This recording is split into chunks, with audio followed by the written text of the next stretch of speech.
To share the current session with one or more users, click the Share the Current Exam with Someone Else button on the toolbar and select the Sharing tab in the panel that opens on the right. Then, choose the preferred sharing method. To share via URL, select the Link tab, click the Copy to Clipboard icon, and distribute the link. To send the session link via email, select the Email tab, fill in the required fields, and click the Send button. To display and share a QR code linked to the web or WhatsApp, select the QR code tab or the WhatsApp tab, respectively.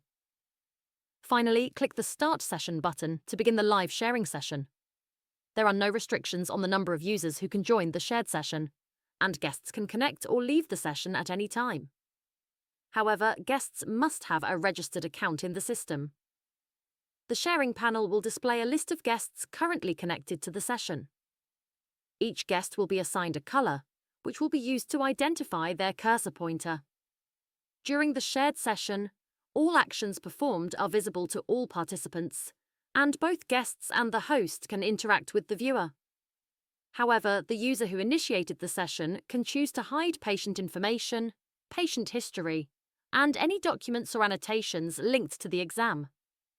This can be done by unchecking the patient information, history, documents, and layers checkboxes at the top of the sharing panel, respectively.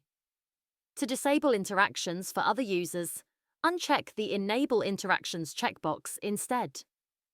To close the session, click the Close Session button. All guests will be automatically logged out when the session ends.